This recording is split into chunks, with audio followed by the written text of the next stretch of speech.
Omusango gwe yali akulira polisi ya Kampala mukadde Joram Tumwesije teguuliddwa olunaku olwaleero oluvannyuma lw'omuwaabi wa gavumenti obutalabikako mu kkooti.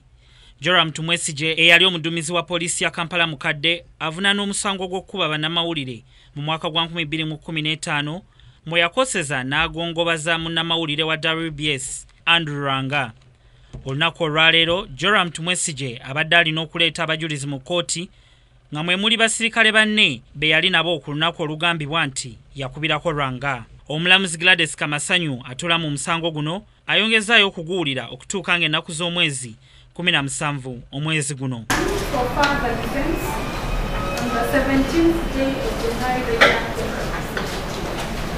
Ye Andrew Rwanga agambibwa okubibwa agamba nti alina essuubi nti obwenkanya bujja kulabika mu musango guno.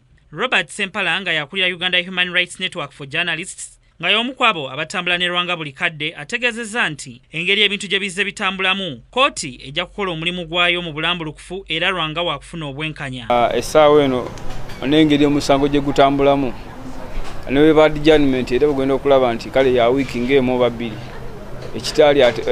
bwe kitaali luli nga bakuwa obudde buwanvu obw'okwongezaayo ne biwali ogedde olumu oba obyerabira kubanga kati zigenda kuba emyaka 2 nga tuli mu kkooti tuwoza omusango naye kati we gutuuse ndaba nti waliwo essuubi era tulina obukakafu nti obujulizi bwe tuwadde kkooti bujja kugikakasa nti Rwanga yakubwa era nga yakubwa mwami Joram Tumwesije n'obuzibu n'obuvune bwalina bwava ku ekyo. Kigambibwa nti omusirikale wa poliisi Joram Tumwesije yakuba munnamawulire Andrew Rwanga mu mwaka gwa 2015 ku guest house emwesangibwa ku luguudo lw'e Namirembe Bakuli bwe yali akwata amawulire ku bavubuka ba kabondo ka Jobless Brotherhood abali batwala okwemulugunya kwabwe ku kitebe kya poliisi e Naggulu ewa Ssaabaduumizi wa poliisi General Kale Kaihura olw'embeera eyali mu ggwanga ebiseera ebyo. Ssenyonga Beka Mulinde, KTV Amalindirire.